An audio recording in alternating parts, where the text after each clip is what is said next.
can't make a penny playing basketball? Or we certainly have an oversupply of 40-year-old rappers. Seriously, no disrespect. No disrespect.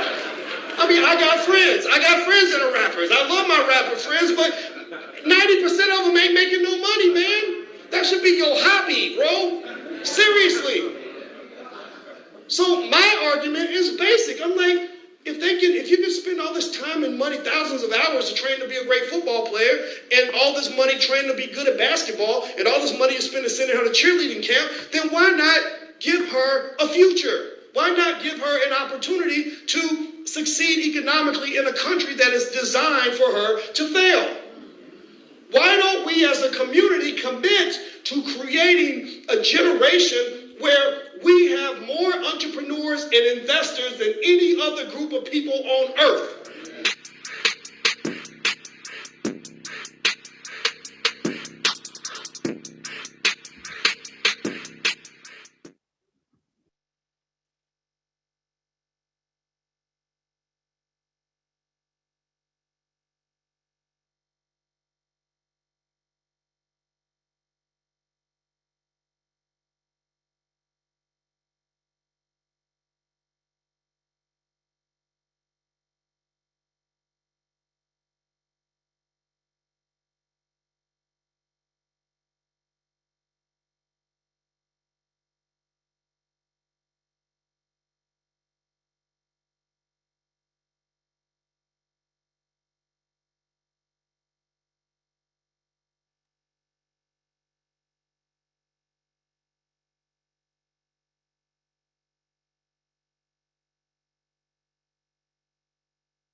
All right, everybody. I don't even know if it's been 5 minutes or not, but I'm just gonna hop on in and let everybody know that if you want access to recordings and things like that, if you go to allblacknationalconvention.com, that's allblacknationalconvention.com.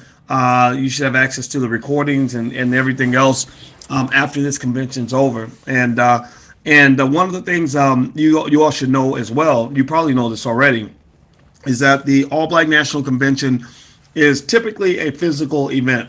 Obviously, this year, for the reasons that I don't have to tell you what they are, we are doing this virtually, and the virtual event was enormously successful. Thank you to everybody that supported us and chose to be a part of this. And the reason that we created the All Black National Convention, I'll go to the origins of why we exist, is because other conventions don't do what we do. Other conventions don't deliver what we deliver for the community. Other conventions don't have the same priorities that we have.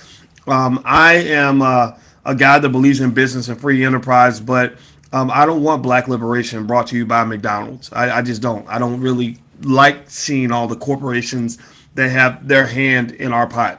I don't like seeing all the political parties that have their hand in our pie. All these outside entities that are interfering. If you recall, if you remember, the United States government was deeply offended by the idea of Russians interfering with the United States election. Right? They're offended by that. They're offended by the Iranians interfering with the U.S. elections. Well, black people should be offended when the Democratic Party or the Republican Party interferes with the black agenda. The black agenda has to be something that is pure. The black agenda has to be something that is designed by us. It has to be protected from infection.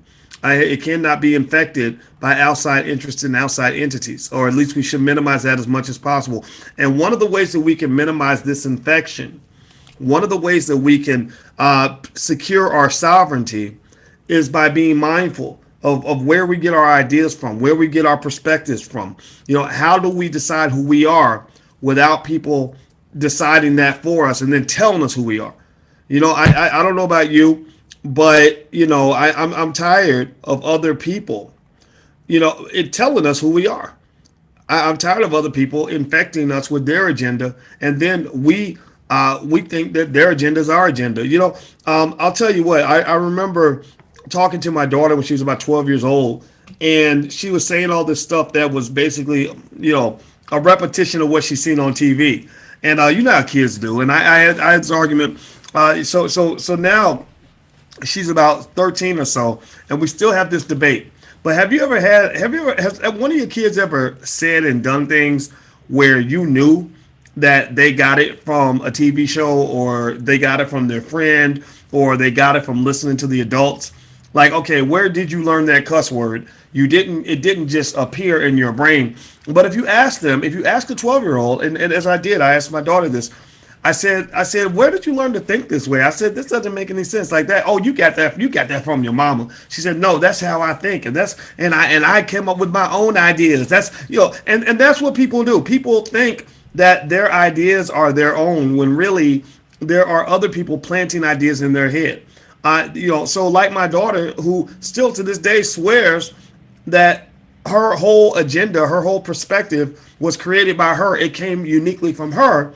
We know, we're her parents. We know that a lot of what she believes came from somebody else. It came from some other influence. It might have been us. It might have been a friend at school. It might be, somebody down the street. It might be something she saw on TV. It could be a Cardi B song, or God forbid, oh Lord. All right. But these outside perspectives, we have to monitor this.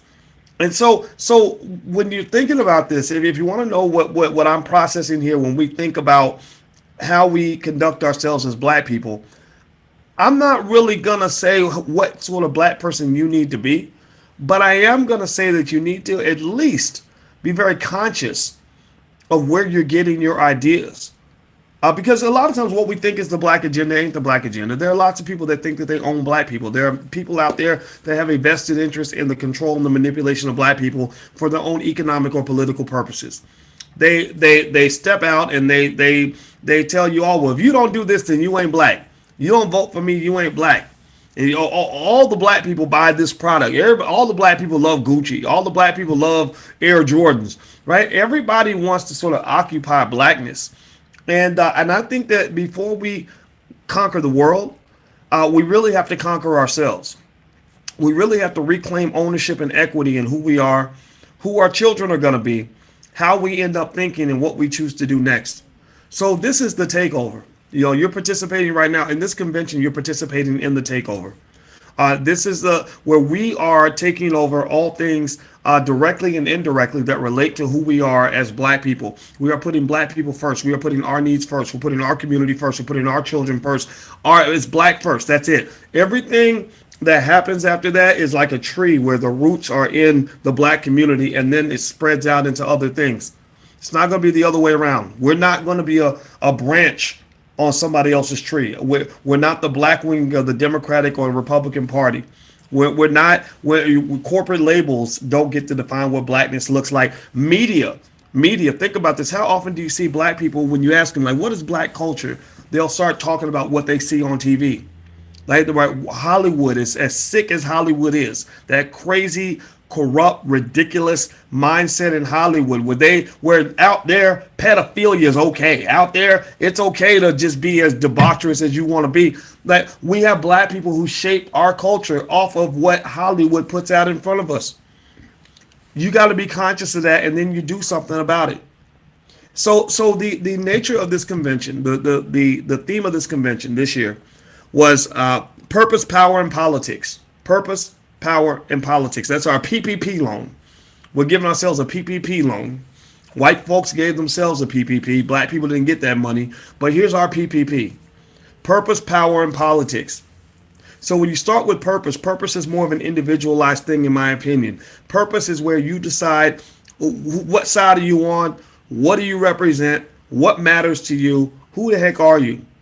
Are you going to be black first? If you're black first, you got to decide what that means. It's easy to say it. Everybody's going to say it. But are you actually doing it? What does that mean for you? Does that mean that when you get married, I'll give you an example. For me, black first meant like when I chose to get married, I was going to marry a black woman. I'm not going to marry a woman who ain't black. Because the greatest investment I can make in my people is my life. My wealth, my everything I am. I gotta invest that in a black woman. It doesn't mean I'm gonna hate you if you choose something different. I got family members that married outside the race, but I wasn't gonna be one of them, right? Maybe black first meant this. Maybe black first also means that rather than me working at that big white university and giving black people my spare time, maybe going down and, donating time at the community center or whatever. I wanted to flip that. My goal was to flip that. I said, I don't want to do 40 hours a week and go full time for white folks and part time for black people. I want to go full time for black people and part time for anybody else.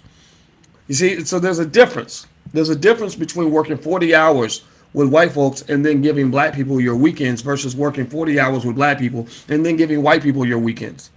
Those are different things. Black first also might mean in terms of what your priorities are when you're talking about voting, and everybody tells you no, you're a liberal first or you're a conservative first. No, that's not black first to me. I think black first means that you say, I need to look at my community, what our community needs. First, I must identify the problem, and then I must identify a potential solution. And then I will measure my vote for you. I will measure who you are as a politician by whether or not you help me to obtain the thing that I think we need in order to solve the problem. So a big problem in the black community comes down to resources. We don't have resources. Black wealth is going backward. Black communities are falling apart. So many thousands and thousands of black people are in prison right now. Most black children don't even know what it's like to have a daddy. Never had the protection of a father. Don't even know what that feels like. Black women feel unloved and unprotected. Black men feel extremely disrespected. Black wealth. You go back to that. Black education and wealth. Just two major glaring problems that we have. You go to big cities that are run by whatever political party, the kids can't read. Well, I don't give a damn how nice you speak to me. I don't care how much you tell me the other guy is racist. I don't care if you're going to protect me from, you think you're going to protect me from police brutality, which I don't think you really could. I need to know why those babies can't read.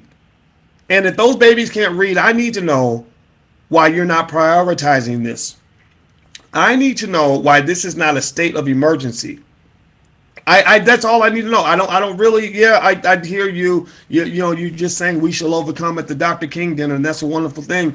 But I need to know why those babies can't read. Why am I sending my child, my precious commodity, the most valuable thing I have in my community, my most valuable asset? I'm letting a brain molester babysit my kids.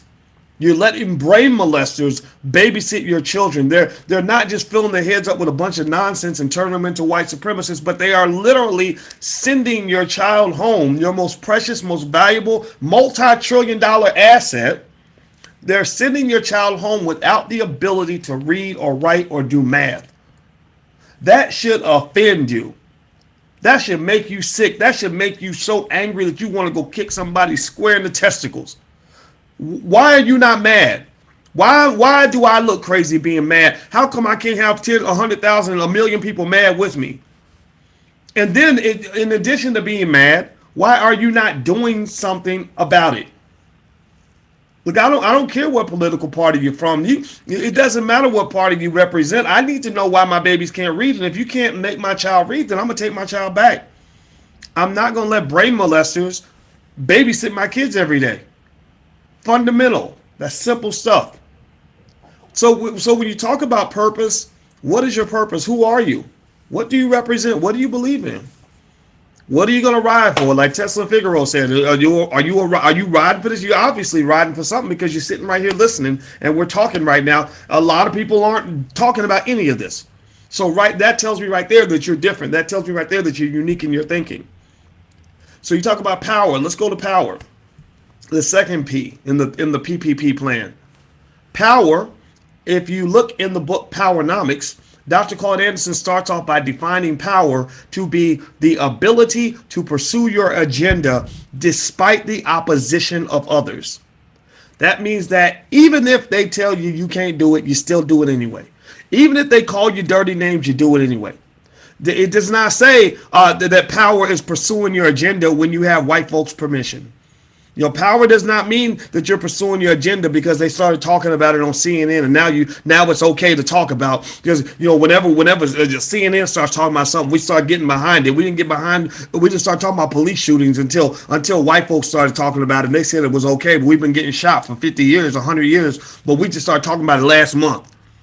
Seriously, power means pursuing your agenda despite the opposition of others. It means you do not ask for a permission slip. You do not worry about people trying to stop you. you should understand that when you pursue real power, somebody's gonna try to stop you. I had a conversation with this guy, this white guy who was very wealthy a long time ago, and he's a libertarian, so he wasn't offended by my pro-black stance. He didn't do like a lot of white folks do. A lot of white people get afraid of me because they think I must dislike white people when I'm not even really thinking about them like that. And one of the things he said is, he said, I really like what you're doing in the black community. He said, but one thing you have to remember, you know how they get paternalistic, they start giving you advice and stuff like that. I didn't mind. I like, okay, well, you're a billionaire, so I'm sure there's something you can show me. And he said that when you really start making a difference, when you start really pursuing real power, they're gonna shoot at you. They're gonna try to stop you. He said, you run up the hill with your gun out, they're gonna shoot back. So the reason that you know you don't have any real power in a lot of spaces is because they ain't shooting back. When your adversary is applauding you, when they're saying, "Oh, way to go," that means that you think that you're achieving a goal, but really you're not. Really, you think that you're pursuing power, but you're really not pursuing power, because if you're really pursuing power in this country, they will fight you. They will burn down your Black Wall Street if they can. They will try to take away whatever resources you have. They will talk bad about you, talk about you like a dog. But that's how you know you're making a difference. That's how you know you're winning. If you ever want to know if you're really winning in life, then you must count the number of haters you have. If you have no haters, that might mean you're a loser. That means that you either could be a hater or you are a loser, because when you start winning, people start hating. It's going to happen. So what I want you to do is really understand what power means. And power means that you spend more time achieving progress than you spend making friends. As I mentioned to you guys before, you cannot try to fit in to a system and bust out of the system at the same time. I can't become friends with white supremacy and get rewarded by white supremacists and fight white supremacy all at once. That is almost impossible for me to do. Maybe if some people might be really good double agents, and maybe they think I'm gonna work in the system, I'm gonna change the system and all that. No, and then eventually it becomes like the movie Deep Cover, where you're so deep undercover that eventually you forget who you are anyway.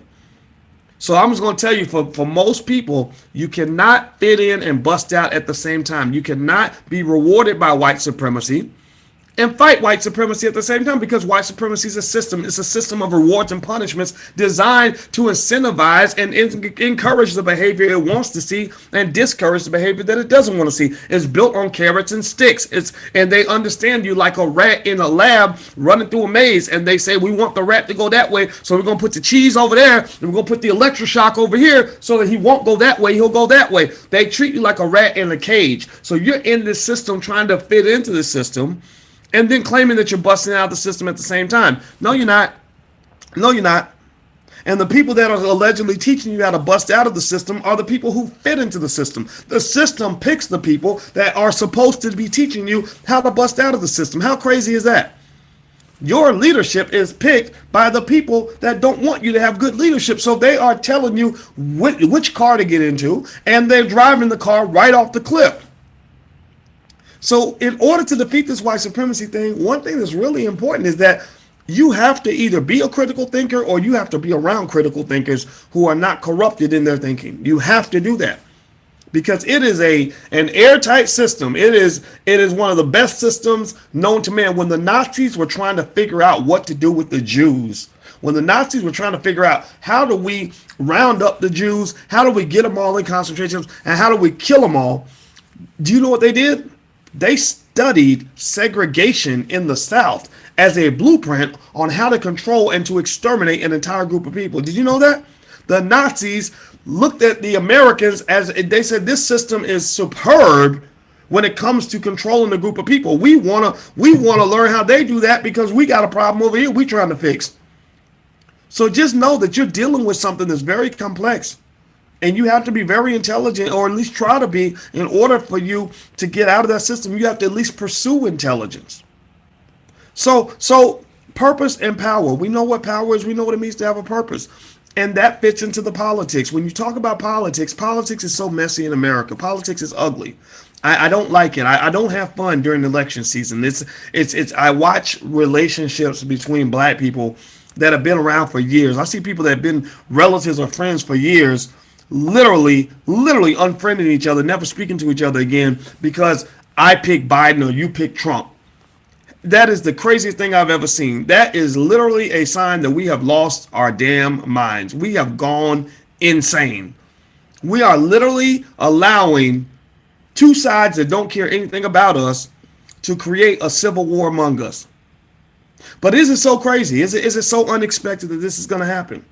If you go back to Rwanda and you look at what white supremacists did in Rwanda, where they separated the people of Rwanda into Hutus and Tutsis, and based on, okay, this group's a little lighter than that group, so we want this group to think they're better than that group, and we're going to put this group in power. We're going to give them the benefits of white supremacy. This other group, we're going to push them out there. So we got the house Negroes over here and the field Negroes over here, and we're going to make sure we set up a situation where they're fighting each other.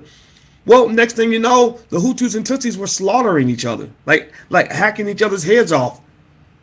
So when I see all this Democrat, Republican, East Coast, West Coast type battle back and forth, I see the same energy that affected the Hutus and the Tutsis. I see the same energy that got Biggie and Pac killed. They never came together to figure out what their differences were. The media just pushed it on and on and on. Oh, what you think about that? Oh, can you believe he said this about you? Why would he say that about you? The next thing you know, people got carried away and people died. So right now I'm watching the death of so many relationships of people who love each other, all over something that isn't going to improve your life one bit. I'm sorry. I'm a skeptic. We've been voting. Voting is not a revolutionary concept. If you're going to vote, you should vote for sure. That's your civic duty. Go vote. But this is not a new radical idea. This is not as if we're presenting a solution that black people have not tried 10,000 times before. So just be clear. Keep it 100 here. This is not new. This is not like, oh yeah, I've got this great new idea. We're going to vote, y'all. No, we always vote. We always vote. So after the election, nothing's going to change. And the next election is going to be the most important election of your lifetime. And the other party is going to be the demon party that's going to come and kill you if you don't all show up and vote. And it's going to be the same routine because they got you figured out. Like they got little notes on you. They take notes on you. They have a blueprint. They have a playlist of exactly how they can play black people. It's a Spotify list. This is the playlist. We play the playlist. Black people will get played every time, and they won't even know what happened to them. So this conversation is not something that's for everybody. It's something that's built on this idea of us having the sovereignty to just put ourselves first. That doesn't cost any money. It doesn't cost hardly any money for you to love yourself. It doesn't cost you any money to decide that your family matters the most. It doesn't cost you any money to say we're going to construct our own ideas and everybody else is going to have to deal with who we are. That doesn't cost you money. Money just makes it easier to pursue your agenda, but it doesn't cost you any money to declare your independence. So when we talk about what I think of as a contract with Black America, I think before we even get to contracts with Black America, I think we got to make a contract with ourselves and with each other. And the contract that I'll make with you, the vow, the commitment I'll make to you right now is that I'm not going to fight you over no damn white man who don't give a damn about either one of us. I'm just not going to do it. You can call me every name that you want. You can say that I'm messing up the election. I'm a dirty son of a bitch. You can talk about me. You can make fun of my dental work and the fact that I talk like Elmer Fudd every now and then. You can say whatever you want to say, but I will not allow you to disrupt our relationship. I'm going to love you through all of that, and that's what it's going to be, because I'm going to be black first. My blackness and my connection to you matters more than whatever little petty disagreement you have. So if you start getting crazy and talking ridiculous to me, I'm gonna talk to you like I talk to our kids when our kids get mad. You know how kids do. Kids, I hate you. I hate living here. You don't love me. And you're like, okay, yeah. Well, you still can't have no candy today. So go in your room, right? Like literally, that's what it is. That's what it's gonna be, because we still family at the end of the day. I'm not gonna put my children out on the street because they're mad at me. So when you talk about moving forward as a community, one of the things we have to do is understand new paradigms of thought. As we move forward through each year, I'm going to try to do better. I'm going to try to keep growing. And I hope that you'll try to keep growing also. And I hope you'll challenge others in your family to keep growing. One of the things I would love for you to do, if you could do this for me, is tell somebody about this convention. Just tell somebody about what we got going on here. If you believe in what we're doing, if you think that this is something that can help come up with a solution, then I hope you'll tell somebody. And I hope you'll bring somebody to the convention. We'll try to set up a system where you can get incentivized to bring people. Maybe we can cut the cost, whatever it is. It can't be free because freedom ain't free. It costs money to do stuff independently with no corporate sponsorships and no political party sponsoring things. The Congressional Black Caucus, their convention is all fancy and fancy restaurants and big venues and everything else because they can raise $10 million from various white people who want to impute their point of view on the convention, right? NAACP, they can raise $10 million for their convention because they got McDonald's and Walmart and Bank of America all lining up ready to write big checks. We don't do any of that. We don't do any of that. We cover this cost ourselves. So when we say to you, hey, this is gonna have a price, and a lot of you get this, but I hope you'll understand that this is going toward funding and paying the black people to help us put all this together. This is not easy to do, but we're gonna do it. So I would just ask you, if you could take it on yourselves. When you talk about purpose, I hope that we'll see this not so much as black leadership. And I mean, if I'm an influencer in your life, I accept that. If I can be one of your teachers, I accept that. If I can be Uncle Boyce or like a father figure, I accept all of that. But instead of just seeing it in a leadership capacity, I hope we can also see it like a basketball team. If you have a basketball team, you might have one guy who scores a lot of the points. Maybe you have a Michael Jordan on your basketball team, but when Michael Jordan got the ball, the other players on the court weren't supposed to just sit there and watch him. The other players weren't supposed to just sit there and just hope for the best. The other players are supposed to do something, right? You can box out, you can play some defense, you can get to an open spot, you can pass it to the open man, you can get the rebound, right? Things like that. So in general, I want you to be empowered. The best thing I can ever do for you is to empower you to lead yourself. That's the best way I can lead you. And then that way, that means that when they come after people like me, which they will, they always do. They already try to discredit people like me in the media. I'm used to that by now, but maybe one day they might come and kill me. Maybe one day they literally will show up on my doorstep and put a bullet in my chest. Like, these things have happened, right? But I know that if I've empowered you to understand your personal power and to take action on whatever level you want to take action, then it won't matter. They could kill 1,000 people like me, and all of this that we're doing will continue to move forward.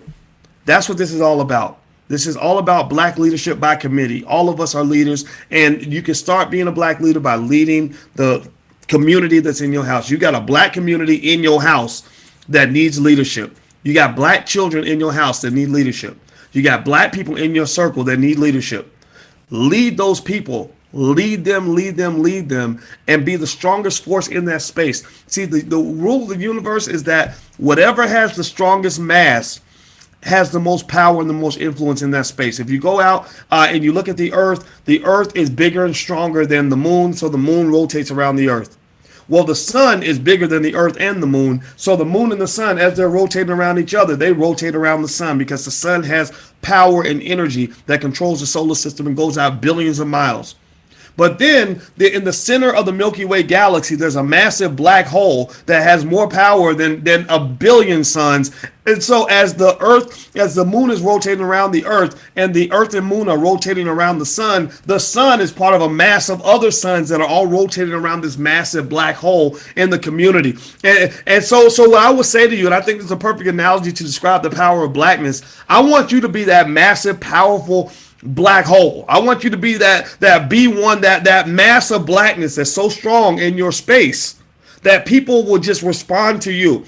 The sun doesn't have to respond to the earth responds to the sun. The black hole in the middle doesn't have to worry about what the suns are doing and what the planets are doing. They all gonna get online. They're all gonna get on code. They're all gonna come together. And so with you, with all of us in whatever space, whatever sphere of influence you have, if you step forward with conviction, clarity, confidence, and a sense of purpose, then guess what? All those sheepish Negroes are just going to be revolving around you. They're either going to follow you or they're going to sit around hating on you. But either way, they're responding to you. You're not responding to them. Why? Because you have power. And remember, power is the ability to pursue your agenda despite the opposition of others. That means despite what the haters have to say, despite people trying to get in your way, despite people trying to talk smack about you, you're moving forward. You're pursuing your agenda because you have real power, no different from the way the black hole in the center of the Milky Way galaxy has power over all the suns and all the planets and every single Every single thing, every single element in that entire Milky Way galaxy revolves around that black hole because the black hole has the power. So when you step out of here, I really encourage you to know your power, find your power, and use that power, and don't be scared. Do not be scared. All right, so thank you all for joining us for the 5th annual All Black National Convention. This is the 5th time we've done this, and we're going to do it 10,000 more times. And I am so happy you joined us. I'm honored and flattered that you trusted us to do this. We're going to actually email you guys, to get some feedback on things we can include next year, panelists that maybe we should invite that maybe we don't know about. We were really, really happy. It was extremely successful.